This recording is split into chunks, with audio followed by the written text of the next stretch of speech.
Traverso. De novo, desculpa. Eduardo Caneco. Eduardo. Eduardo, leitura fílmica. Ça s'appelle Lecture Filmique, c'est un site. Génial. Et lui, c'est pour YouTube, il s'appelle Wesley. Wesley. É Wesley, né? Isso. Ah, tá aprendendo. E você? Bruna. E Bruna. Bruna. Enchanté. Nice to meet you. Começa pra gente. Quem quer começar? Ele começa, né? You prefer me to speak in English or in French? I mean, for this movie, this is very technique, so I'm better in French. But Français is good for you? Okay. Okay. Bah, sinon, je suis au chômage. Oui, c'est ça. C'est pour ça qu'il est là. Sinon, eu vou ser desempregado. Pode falar. Ilusões Perdidas é um filme com alta carga dramática. E o personagem Lucian, que é o principal, não é o narrador do filme, surpreendentemente.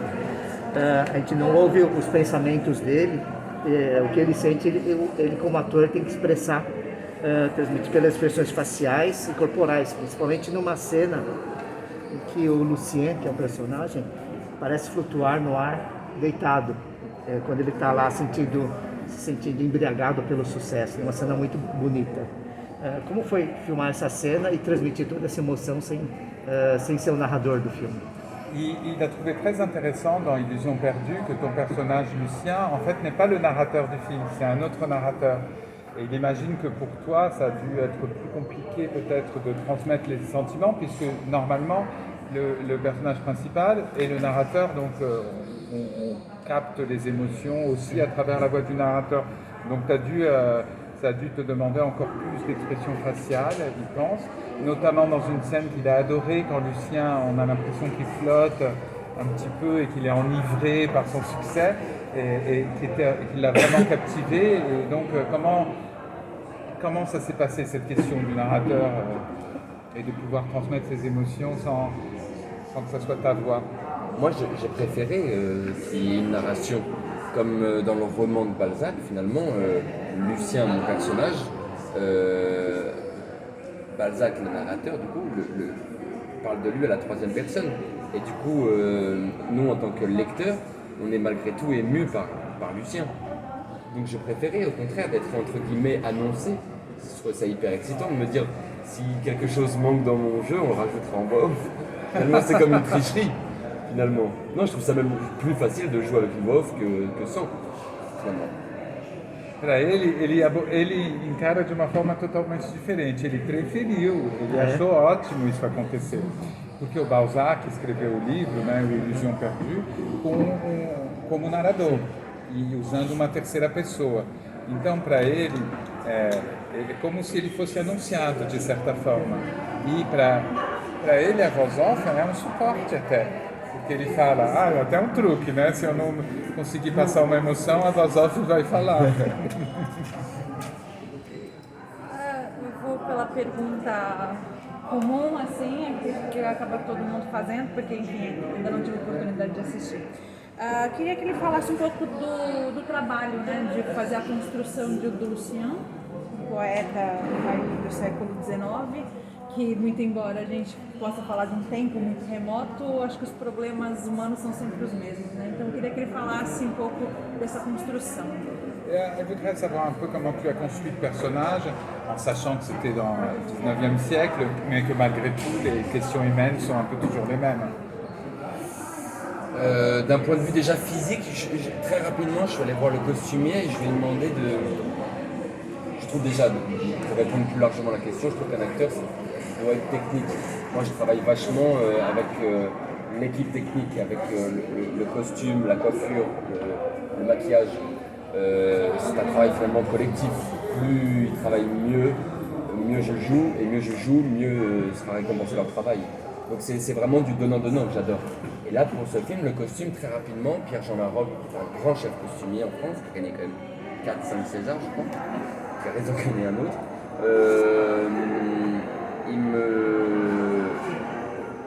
il m'avait conçu quand même, pour toute cette évolution du personnage, des tonnes de costumes qu'il m'avait prêté en amont et qu'il y avait chez moi. Donc je pouvais voir qu'en fait, d'un coup, la tenue n'était pas la même et m'habituer dans le corps.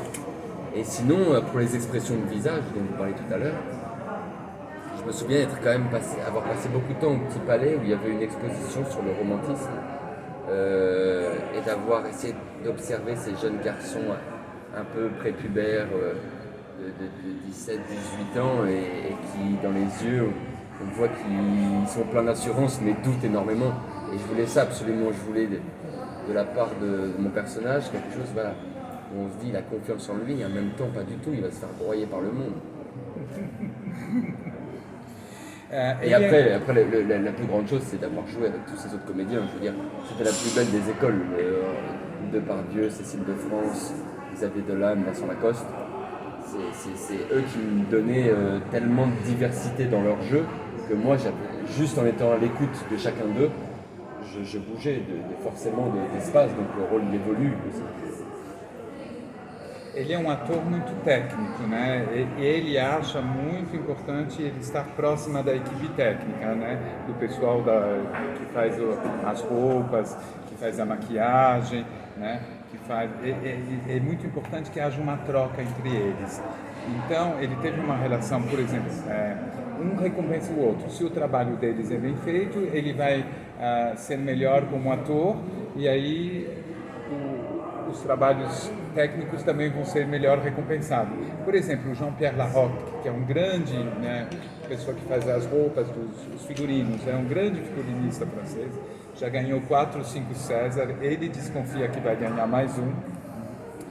Ele emprestou algumas roupas, né, porque haviam dezenas de roupas que ele pegou e ficou na casa dele usando a roupa, se acostumando o corpo dele com as roupas. Ele também foi no Petit Palais assistir uma exposição sobre o romantismo, onde tinha quadros representando aqueles garotos pré-púberos de 16, 17 anos, que tinham uma segurança no olho, mas ao mesmo tempo você sentia que eles tinham dúvidas, né? Então tem essa ambiguidade do personagem dele. E de como ele vai evoluindo pelo mundo. E é claro, os grandes atores com quem ele contracenou, como Depardieu, a Cécile de France e outros, né, o Vincent Lacoste, super sympa. Il est venu plusieurs fois, j'adore. Super sympa. O Vincent Lacoste e todos eles ofereciam a ele a oportunidade de evoluir como ator, porque ele ficava na escuta deles e aprendendo com eles. Então foi uma troca excepcional, ele está muito feliz. Acho que eu vou pegar um pouco desse complemento do que ela falou. Eu queria saber se ele tem alguma cena que ele achou muito difícil de ser feita, se ele sentiu muita dificuldade em alguma cena em específico, e quais as relações entre o século XIX e do século XXI, que para ele é muito diferente, questões políticas, économiques. Est-ce qu'il y a eu une scène de ce film qui a été particulièrement difficile à jouer, à tourner et aussi, elle aimerait savoir les parallèles que tu peux faire entre le 19e siècle et le 21e siècle. Est-ce qu'il y a des différences vraiment très fortes que tu as pu te rendre compte pendant ton jeu, pendant l'histoire? Scène à tourner, tiens, je ne saurais pas dire.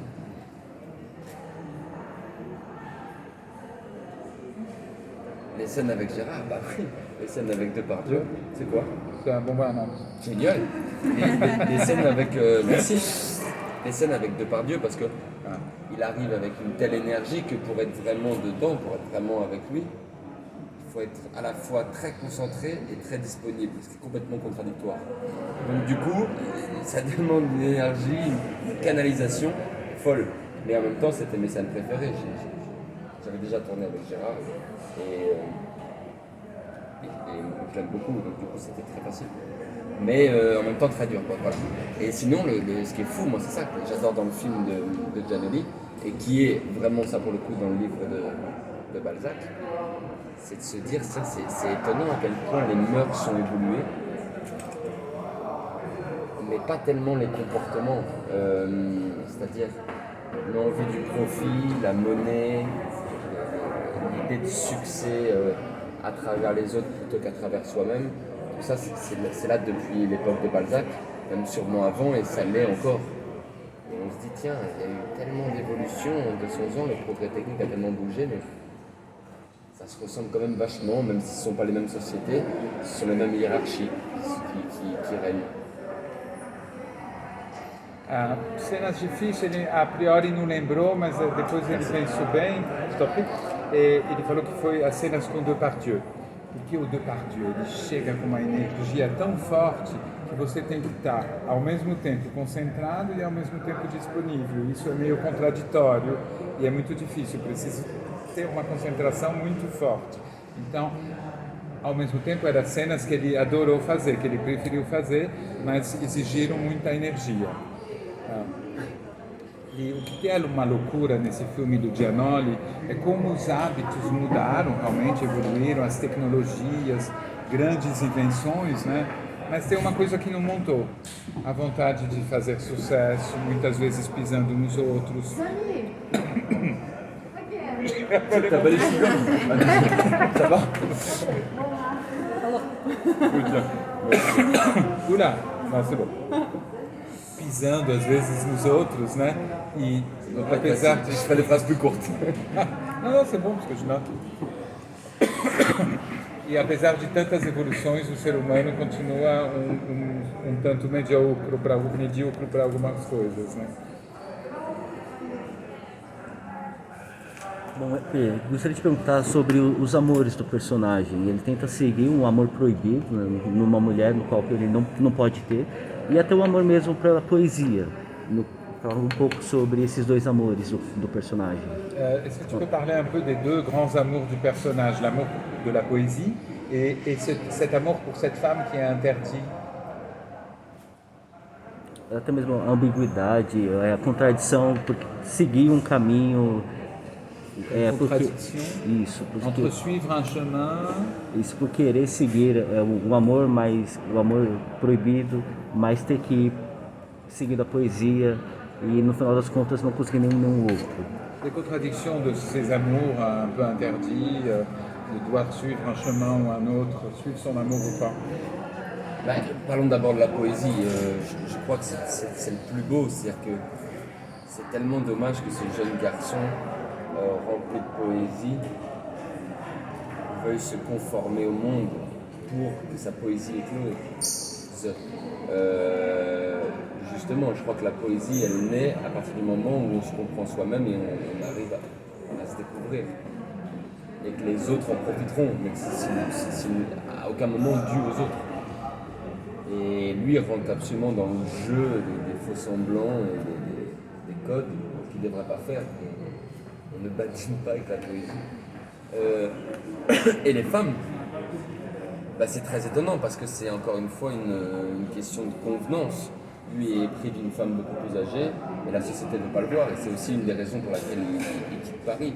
Moi, on a toujours dit avec Giannoli, le réalisateur, que si jamais le vieux mari de Cécile de France crevait, il serait resté à Angoulême, il l'aurait sûrement épousée. Et il aurait continué à cultiver sa poésie, il aurait vécu certainement très heureux, peut-être pas connu, mais ça, est-ce que en étant connu on est heureux, je suis pas sûr du tout. Et voilà. Après c'est génial, moi j'adore les scènes avec les femmes dans le film, les scènes des Luciens, parce qu'il est tout le temps inondé dans des décors sublimes, avec beaucoup de gens, des robes, et d'un coup il se retrouve souvent avec Cécile de France et Salomé, de Vels, qui sont les deux actrices, donc disons Louise et Coralie. Ils se retrouvent dans des lits avec des scènes quasiment improvisées et à tourner c'est génial quoi, parce que c'est d'un coup beaucoup plus détente, le réalisateur est beaucoup plus présent et puis on parle d'amour, c'est toujours beau de parler d'amour. Donc du coup c'est génial. Primeiro sobre a poesia, né, que é a questão mais bonita para ele no filme, né? Ele acha uma pena que um garoto tão repleto de poesia, né, ele acaba se conformando, né? Porque, na verdade, um poeta ele tem que se conhecer e ele faz o caminho inverso, ele vai se vendendo de certa forma, né? Ele entra no jogo dos códigos, das aparências, né? E ele fala que não se brinca com a poesia tem que ser pura, né? Na questão da mulher, ele também segue as conveniências, porque ela é mais velha, então ele acaba saindo de lá. eles brincavam com o diretor, o Giannoli, que se por acaso o marido morresse, com certeza ele teria ficado com ela, ele teria ficado em Angoulême e talvez ele seria muito mais feliz, numa vida mais simples. Porque muitas vezes a fama não traz felicidade, né? Ele gostou muito de fazer as cenas com as mulheres, porque muitas vezes as cenas eram inundadas, eram em cenários lindos, maravilhosos, né? Muito suntuosos, mas as cenas com as mulheres eram muito intimistas, em camas, né? E aí a presença do diretor era muito mais forte. Ele tinha um contato mais direto e era meio improvisado, as cenas muito gostosas de fazer, um ambiente relaxado, ele adorou essa parte. Il a adoré. Une autre histoire, ça c'est. C'était super. Les scènes de lit, on a compris. Très facile pour un acteur de jouer dans un lit. Ah bon? Ouais. Moi je pensais que c'était super. Les scènes d'amour pur, c'est pas facile, mais jouer dans un lit, des scènes post ou pré-amour, ça c'est J'étais à super. court-métrage. Je faisais une scène de sexe avec une femme qui devait déployer des ailes et elle se transformait en oiseau.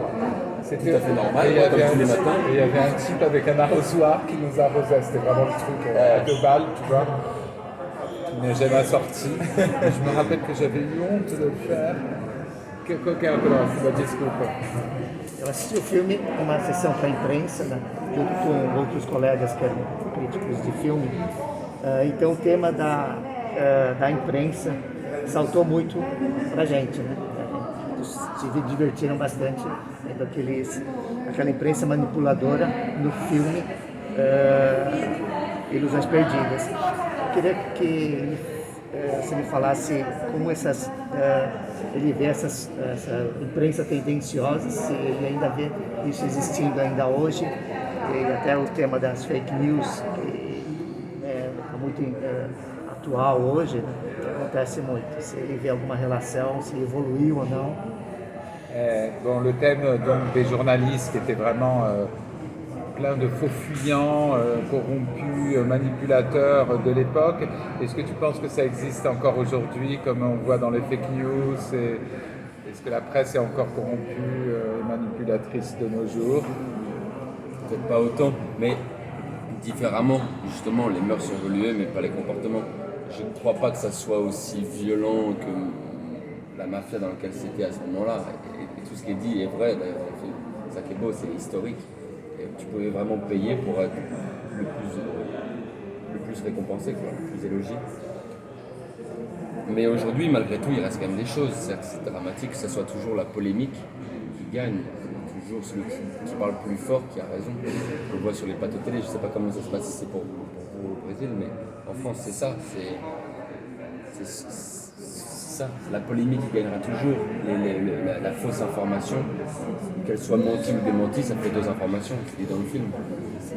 Et ça vend. On peut... transfert football par exemple, on peut raconter n'importe quoi. À la fin du site, on dira bah ça c'est ce qu'on espère. Tant que ça a des clics, ça comptera. Donc on rentre dans une société où... Ça c'est quoi, transfert de football? Oui, quand un joueur est transféré pour oui. de faux, par exemple, tu cliques et tu as l'impression que le joueur est vraiment transféré. Enfin, c'était un exemple à la con, quoi. Oui. Il se passe un truc et à la fin, tu te rends compte que... Et ça, c'est intéressant, parce que... Ça reste un monde... Je sais pas si c'est corrompu, mais en tout cas, voilà. C'est un endroit. Talvez não tanto, né, quanto na época, né? Na época as pessoas tinham uma máfia que, aliás, é verdade, é histórico o filme, você realmente podia pagar para ter elogios, isso era muito comum, né, na época. Os hábitos mudam, mas como ele já falou, os comportamentos não. Então ele acha que ainda tem, claro, uma certa manipulação, né, por parte dos mídias, e a polêmica sempre fala mais alto, né? É sempre o que berra mais que tem a razão, de certa forma. Ele não sabe se no Brasil é a mesma coisa, mas desconfia que sim, né? Tem muito uma coisa que acontece que se fala de alguma coisa e depois se desmente. Então acaba tendo duas versões e você não sabe mais o que é real, né? Isso é muito comum. Por exemplo, fala que um jogador foi transferido, mas aí você descobre que não. Par exemple, un autre exemple, nous, dans le film, les meilleurs articles qu'on a eus, ce sont tous les articles des chaînes qui étaient partenaires avec nous. Et les moins bons articles sont ceux qu'on a refusés. Et ce sont des journalistes qui sont venus vers nous. L'intégrité, je sais pas, enfin, tu vois. Por exemplo, França. na França, quem era parceiro desse filme teve mais elogios do que os outros canais que não eram parceiros. Então, até onde vai a integridade, é tudo sempre meio, né? Quand je savais qu'il y avait un des partenaires du film, je faisais aucun effort. Là, ils allaient écrire en papier et au final, Quando ele sabia que tinha um dos parceiros do filme, ele falava, não preciso me esforçar muito na entrevista, porque eu já sei que eles vão... et c'est le meilleur papier. E vai ser sempre as melhores entrevistas.